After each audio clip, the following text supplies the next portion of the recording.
오늘 비가 와서 나오시는데 조금 불편하지 않았을까 생각이 되어집니다. 우리가 매년 5월이 되면요, 또 자연스럽게 가정의 달이구나 이렇게 생각을 하게 됩니다. 왜 5월달일까요? 그러니까 5월에 특별히 가족과 관련된 주요한 행사들이 참 많이 있습니다. 그러다 보니까 어린이날이나 어버이날, 부부의 날 이런 날들이 다 5월에 이렇게 몰려 있어요. 그래서 자연스럽게 아마 가족의 의미들을 되새겨보는 그런 달이 된 것 같습니다. 그래서 이 사회적 분위기와 필요성에 이렇게 맞물려가지고 5월달을 가족의 달이다 이렇게 불리게 된 것 같습니다. 그래서 많은 교회가 5월달이 되면 특별히 이제 가정을 생각할 수 있도록 말씀을 같이 나누게 되는데요. 오늘 우리도 역시 가정에 대한 말씀을 함께 생각해 보려고 합니다. 우리 교회는 가정사역을 매우 중요하게 생각을 합니다.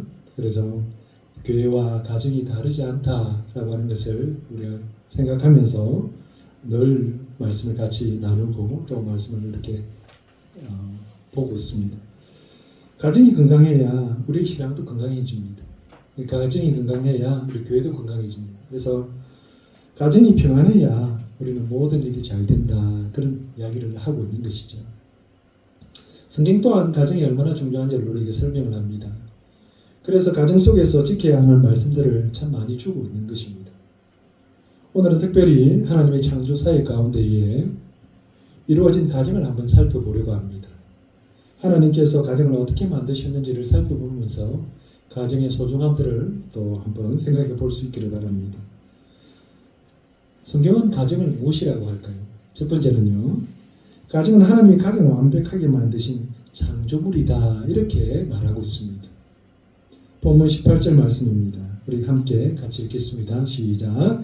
여호와 하나님이 이르시되 사람이 혼자 사는 것이 좋지 아니하니 내가 그를 위하여 돕는 배필을 지으리라 하시니라.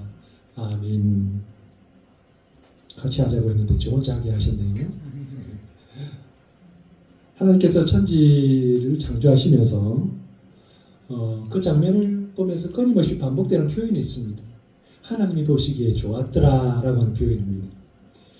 빛을 보시고도 좋았고요, 땅과 바다를 보시고도 좋아하시고, 그 다음에 해와 달과 별을 보시고도 좋아하셨습니다. 그렇게 모든 만물을 만드시고 보시면서 좋아하셨습니다. 그런데 오늘 본문 18절에는 이러한 말씀이 있습니다. 사람이 혼자 사는 것이 좋지 아니하니 그렇게 전하고 있습니다. 하나님께서 창조하신 모든 것들을 보면서 좋아하셨는데 유일하게 좋지 않다 하신 것입니다. 그것은 사람이 혼자 사는 것이었습니다. 그래서 하나님은 사람을 혼자 살도록 그렇게 하지 않으셨습니다. 하나님은 여자를 만드시고 아담에게로 이끄시면서 두 사람이 한 몸을 이루는 가정을 만드셨습니다. 이 장면을 통해 우리는 분명히 알 수 있습니다. 가정은요, 인간의 만든 제도가 아니라 하나님께서 계획하시고 세우신 가장 완전한 공동체, 가장 완벽한 창조물이다라고 하는 것입니다. 오늘 우리는 이 한 가지 사실을 꼭 기억할 수 있으면 좋겠습니다. 가정은 하나님이 만드신 가장 완벽한 창조물입니다. 하나님은 가정을 만드신 후에 비로소 기뻐하셨다 그렇게 성경은 전합니다. 창세기 1장 31절입니다. 하나님이 지으신 그 모든 것을 보시니 보시기에 심히 좋았더라. 저녁이 되고 아침이 되니 이는 여섯째 날이니라. 아멘. 하나님께서 남자와 여자를 통해서 가정을 이렇게 만드십니다. 가정을 만드시고 그들을 축복하시면서 이 모든 것이 너무나 완벽하게 그렇게 이루어졌습니다. 그래서 하나님께서 그것을 보시면서 매우 기뻐하시고 만족해 하셨다라고 하는 거죠. 왜 하나님께서 만드신 이 가정이 가장 완벽한 창조물이 될까요? 그것은요, 가정은 하나님이 사랑으로 사랑이 처음 나타난 자리이기 때문입니다. 하나님의 사랑이 나타난 곳, 그곳이 바로 가정입니다. 하나님은 아담을 사랑하셨습니다. 그런데 그 사랑에 눈이 보이도록 경험하게 하기 위해서 하와를 주셨습니다. 하와를 주실 때에 하나님은 하나님께서 주신 그 하를 보면서 아담은 너무너무 기뻐하는 거죠. 얼마나 기뻐했던지요. 이는 내 뼈 중에 뼈고 살 중에 살이다, 그렇게 표현합니다. 그 기쁨을 이루 헤아릴 수 없어서 그가 하는 표현입니다. 하나님의 사랑이 추상적인 개념이 아니라 구체적으로 드러나는 곳이 바로 가정이다라고 하는 것입니다.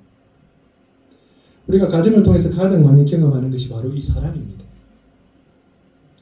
서로를 품고 사랑하는 그 관계를 통해서 깨닫는 것이 있습니다. 하나님의 사랑을 알게 되는 것입니다. 자녀가 잘못해도 부모는 쉽게 포기하지 않습니다. 꾸짖고 야단을 치지만 버리지는 않습니다. 왜 그렇습니까? 자녀를 사랑하기 때문입니다. 한 아이가 실수를 하고 부모에게 혼이 났습니다. 아이는 속으로 생각했습니다. 이제 부모님이 나를 사랑하지 않을 거야. 그런데 시간이 지나도요, 부모는 여전히 밥을 차려줍니다. 학교를 보내고 잠자리에 이를 때 또 이렇게 이불을 덮어줍니다. 그때 아이는 비로소 깨닫습니다. 아, 혼났어도 부모는 여전히 나를 사랑하는구나. 이 경험이 바로 하나님의 사랑의 그림자가 되는 것입니다. 우리가 하나님께 받은 사랑은요, 부모를 통해서 이해하게 되는 것입니다. 하나님께 받은 사랑은 너무나 크다고 성경은 말합니다. 로마서 5장 8절에 보니까 우리가 아직 죄인 되었을 때에 그리스도께서 우리를 위하여 죽으심으로 하나님께서 우리에게 대한 자기의 사랑을 확정하셨느니라, 그렇게 전합니다. 하나님은 자신을 주기까지 우리를 사랑하셨다라고 하는 거죠. 하나님의 사랑은 아낌없이 주는 사랑입니다. 이것을 우리가 어떻게 알 수 있습니까? 사랑은 말로만 들어서 알 수 있는 것이 아닙니다. 부모가 아무런 계산도 없이 자신의 모든 것을 아낌없이 내어줍니다. 그 사랑을 보면서, 그 사랑을 느끼면서 알게 되는 것입니다.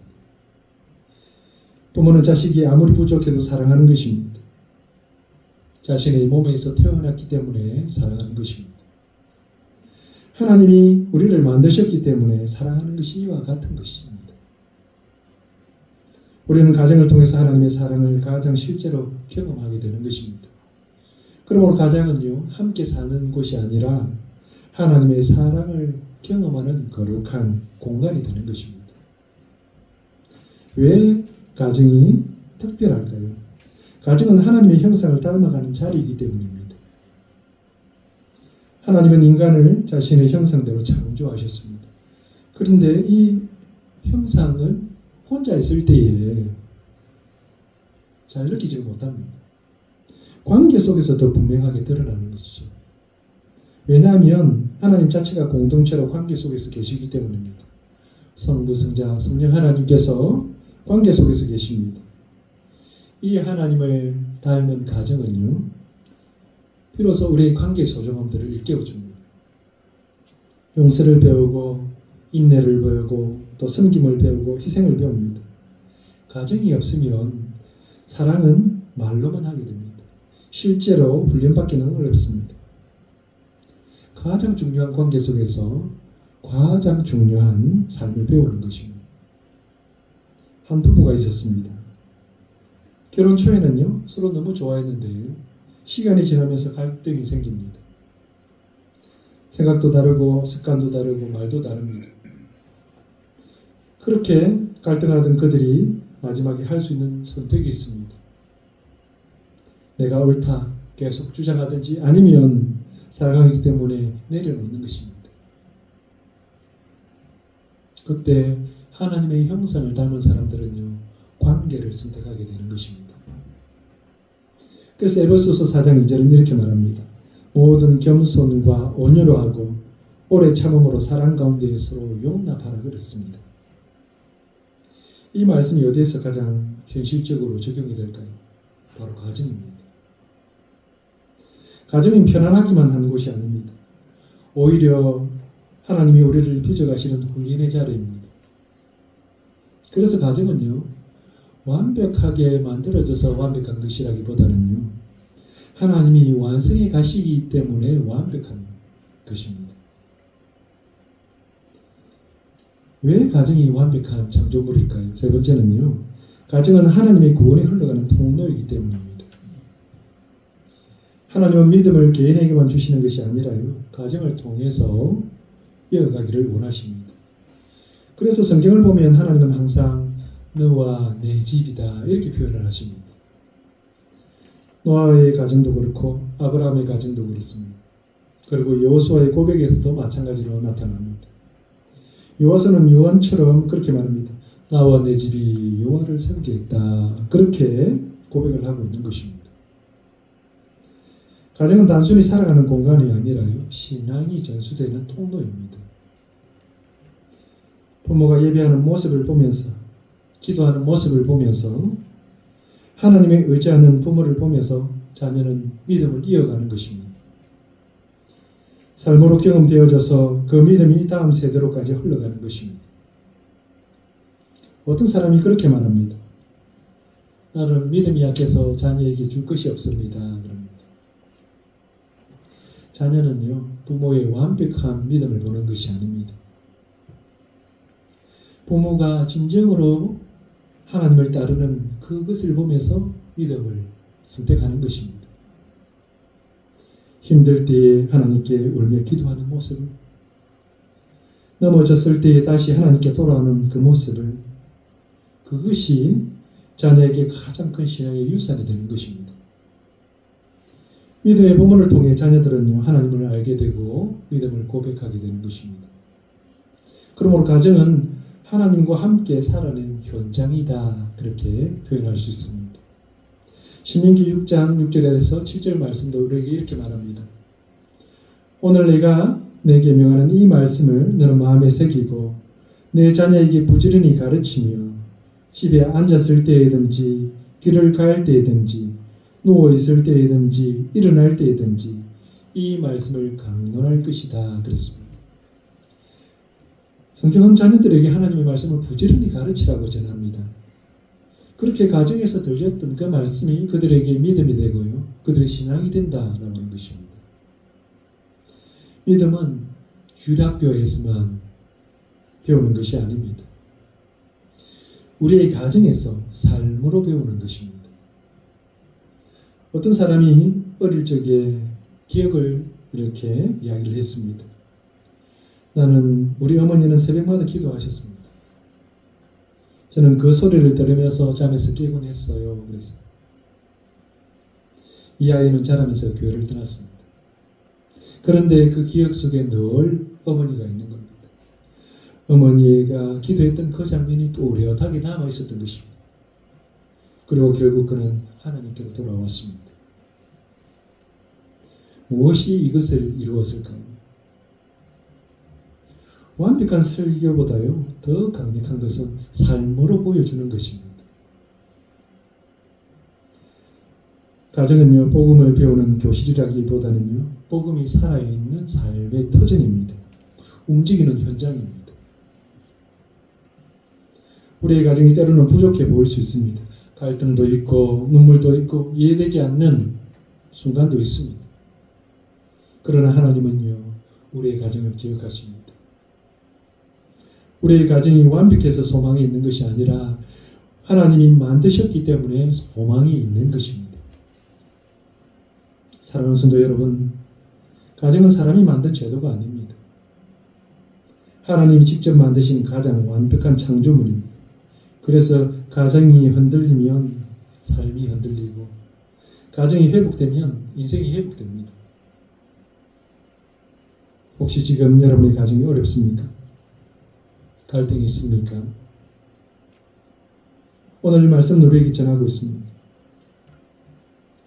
완벽한 가정에서 하나님이 함께 하시는 것이 아니라 하나님이 함께 하시기에 우리의 가정이 완벽하게 회복될 수 있다고 말씀하고 있는 것입니다.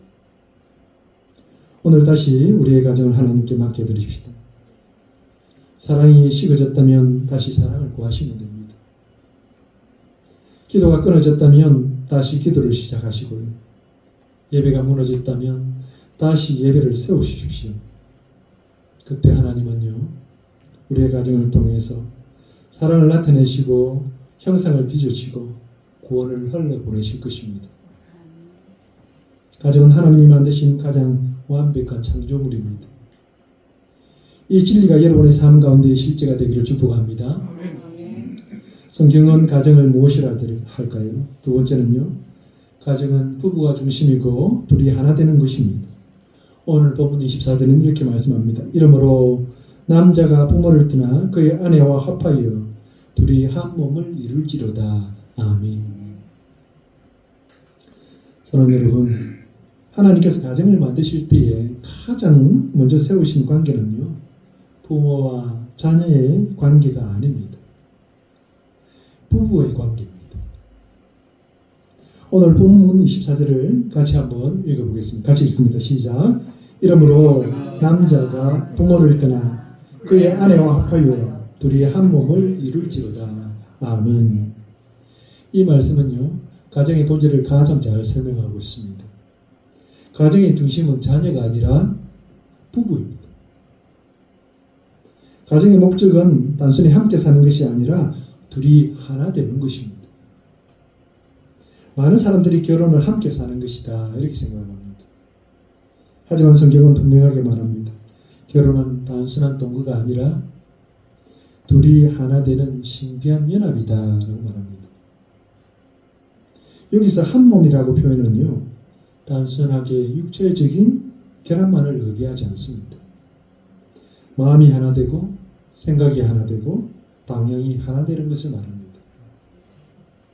하나님은 두 사람을 묶어서 한 공동체로, 한 존재처럼 살아가게 하시겠다라고 하는 것입니다. 그것이 성경이 말하는 부부입니다. 그런데 현실은 어떻습니까?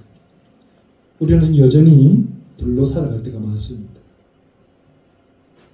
같이 집에 사는 것 같지만 마음은 따로 있습니다.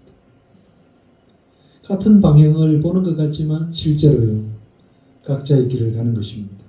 왜 그럴까요? 하나님 주신 가정의 원리를 잊어버렸기 때문에 그렇습니다.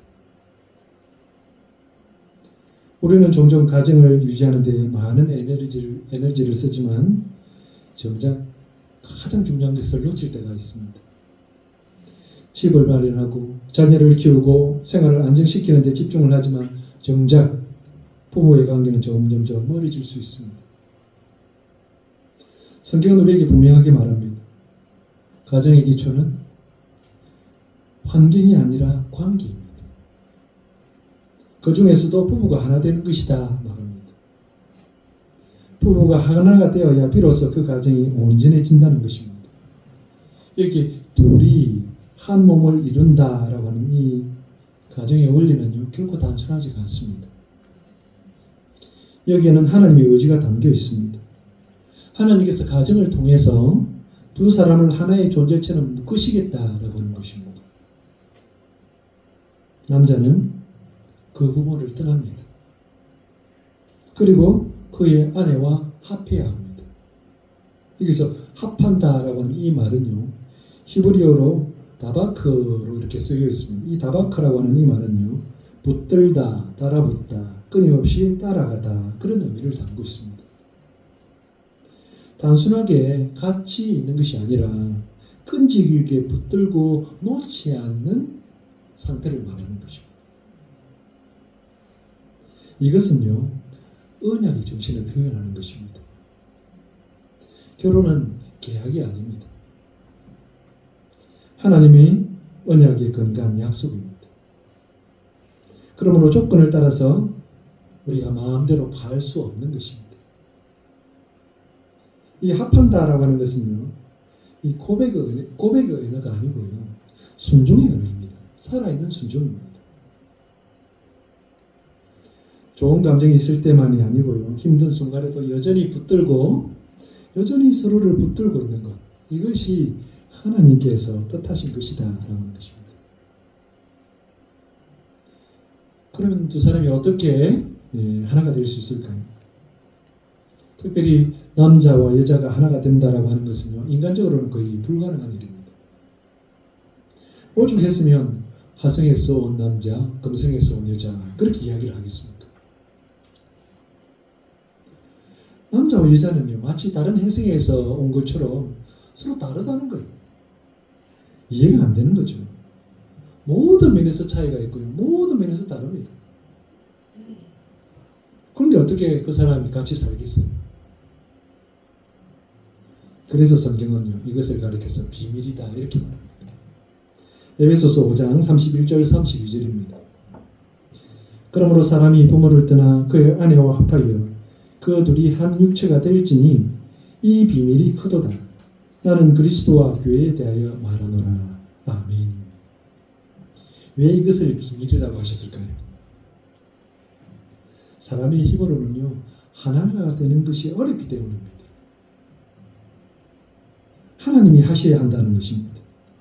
그래서 하나됨은요, 인간의 노력이 아니라 하나님이 주시는 은혜의 영역입니다. 하나님이 묶어주셔야 가능한 일입니다. 결혼한 부부가 있었습니다. 결혼 초에는요, 모든 그것이 잘 맞는 것 같았습니다. 그런데 시간이 지나면서 사소한 문제로 서로 막 다투게 되었습니다. 서로 왜 당신은 나를 이해하지 못하느냐고 말하면서 점점점 마음이 멀어져 갔습니다. 이해가 안 되죠. 남자가 여자를 이해하고 여자가 남자를 이해한다. 이해 안 됩니다. 그런데 어느 날 한 사람이 기도를 하기 시작했습니다. 처음에는 하나님 저 사람 좀 바꿔주세요. 그렇게 기도했어요. 그런데 시간이 지나면서 기도가 바뀌었습니다. 하나님 제가 먼저 사랑하게 해주세요. 그렇게 기도가 바뀐 거예요. 기도하기 시작하면서 조금씩 변화가 일어나기 시작했습니다. 말투가 부드러워졌어요. 상대를 이해하는 마음이 생겼습니다. 다툼이 줄어들기 시작했습니다. 그리고 나서 나중에 비로소 깨달았습니다. 하나됨은 상대를 바꾸는 것이 아니라 하나님 안에서 내가 변화될 때에 시작된다라고 하는 거죠. 시작은요, 나의 변화입니다. 부부가 하나 되는 것은 단순한 인간관계가 아니라 그리스도와 교회의 관계로 보여주는 영적인 사건이다라고 하는 것입니다. 교회와 가정이 다르지 않는 거예요. 예수님께서 교회를 사랑하신 것처럼 남편은 아내를 사랑하는 겁니다. 교회가 주님께 순종하는 것처럼 아내는 남편에게 순종하고 존중하는 겁니다. 그렇게 될 때에 그 관계 속에서 하나됨은 이루어지는 것이다 라고 말합니다. 그러나 현실은 이것이 결코 쉬운 일이 아니다 말합니다. 왜냐하면 여전히 우리는 나 중심으로 살아가기 때문입니다. 내가 맞다는 겁니다. 내가 더 힘들다는 겁니다. 왜 나만 참아야 되느냐고 말합니다. 이 생각들이 쌓이면요, 불은 하나가 아니라 점점점 멀어지게 됩니다. 믿음의 가정이라고 부부싸움이 없을까요? 믿음의 가정도 부부 간에 서로 싸웁니다. 싸움은요, 아주 사소한 문제입니다. 이 부부 역시 사소한 일로 서로 자주 다투었습니다. 특히 말투와 표현 방식이 달라서 서로에게 많은 상처를 주었습니다. 어느 날 크게 다툰 후에 두 사람은 서로 말을 하지 않습니다. 그러다가 아내가 기도하다가 그 마음 가운데 이런 마음이 들어왔습니다. 내가 옳은 것을 증명하라 하지 말고 사랑을 선택하라 라고 하는 것이었습니다. 내가 옳다, 네가 옳다 하면 안 되는 거예요. 그 말씀을 따라서 아내는 먼저 남편에게 다가가서 이렇게 말했습니다. 내가 당신을 더 사랑하기 때문에 먼저 이야기할게요. 그랬어요.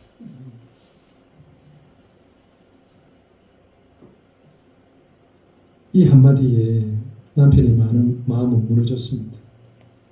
그리고 나서 그 다음부터요, 두 사람은 서로를 이해하기보다는 이기려고 하기보다는 이해하려고 노력을 했습니다. 사랑하는 성도 여러분, 이것이 바로 하나됨의 시작입니다. 하나됨은 상대가 변할 때를 기다리는 것이 아닙니다. 내가 사랑을 선택할 때 시작되는 것입니다. 하나가 된다는 것은 감정이 항상 좋은 상태를 말하는 것이 아닙니다. 갈등이 없어지는 상태도 아닙니다. 다르지만 상대방을 포기하지 않는 것입니다. 상처가 있지만 내가 다시 손을 내미는 것입니다. 나를 주장하는 것이 아니라 관계를 선택하는 것이 바로 하나됨입니다. 예수님께서 우리에게 보여주신 사랑도 그렇습니다. 우리가 하나님과 하나 될 수 있었던 이유는요, 우리가 잘났수가 아닙니다. 예수님께서 먼저 십자가에서 자신을 내어주셨기 때문입니다. 우리는 하나님과 원수가 되었던 존재였지만 예수 그리스도께서 십자가를 통해서 하나님과 하나 되게 하셨습니다. 에베소서 2장 16절입니다. 또 십자가로 이 둘을 한 몸으로 하나님과 화목하게 하려 하심이라. 원수된 것을 십자가로 소멸하셨다. 성경 그렇게 전합니다. 예수님께서 십자가에 자신을 내어 주셨기에 하나님과 우리의 관계가 회복이 되었습니다. 누군가의 희생이 없으면 관계는 회복되지 않습니다. 그 희생의 흔적이 바로 십자가입니다. 십자가는 관계를 회복시키고 하나 되게 하는 능력입니다. 부부 사이도 마찬가지입니다. 서로를 향해 끊임없이 자신을 요구하면 하나는 이루어질 수 없습니다. 그 관계 속에 십자가가 있어야 합니다. 십자가의 사랑이 중심이 될 때 비로소 하나됨은 이루어지는 것입니다. 우리가 하나님과 하나 된 것처럼 부부 관계도 십자가로 하나 되어가는 것입니다. 사랑하는 성도 여러분, 가정이 건강해지기를 원하십니까? 그 중심에 있는 부부가 하나 되어야 됩니다. 자녀를 잘 키우는 것도 중요하고요. 경제적으로 안정되는 것도 중요합니다. 그런데 그보다 더 중요한 것은 부부가 하나 되는 것입니다. 부부가 하나가 되면 가정이 흔들리지 않습니다. 부부가 하나가 되면 자녀가 안정감을 얻습니다. 부부가 하나가 되면 하나님이 기뻐하시는 가정이 됩니다. 그래서 하나님은 가정을 세우실 때에 자녀보다 먼저 부부를 세우십니다. 환경보다 먼저 관계를 세우셨습니다. 믿음의 가정에서 이 순서가 바뀌면 안 됩니다. 가장 먼저는요, 하나님입니다. 그 다음이 부부입니다. 그리고 마지막이 자녀입니다. 가족입니다. 많은 가정이 이 순서를 바꾸면서 무너지는 것을 봅니다. 하나님보다 부부가 먼저가 되면서 가정이 무너집니다. 부부보다 자식이 먼저가 되면서 그 가정이 무너집니다. 하나님이 우리에게 주신 가정이 건강하기 위해서는요, 이 질서를 잘 지켜야 됩니다. 하나님을 모시는 가정은요, 무너지지 않습니다. 부부가 하나 되면 상황이 아무리 어려워도 그 가정은 무너지지 않습니다. 경제적인 어려움이 와도 자녀에게 문제가 있어도 부부가 하나가 되어 있으면 함께 이겨낼 수가 있습니다. 사랑하는 성도 여러분, 하나 되면요, 감정이 아닙니다. 결단입니다. 하나 되면 조건이 아니라 십자가에 늘 선택입니다. 오늘 다시 결단하십시다. 내가 먼저 이해하고요. 내가 먼저 내려놓고요. 내가 먼저 사랑하겠습니다. 그때 하나님께서 우리의 가정 가운데 역사하셔서 둘이 하나 되게 하시고 그 가정을 통해서 하나님의 영광을 나타내실 것입니다. 가정의 중심은요, 부부입니다. 둘이 하나 되는 것입니다.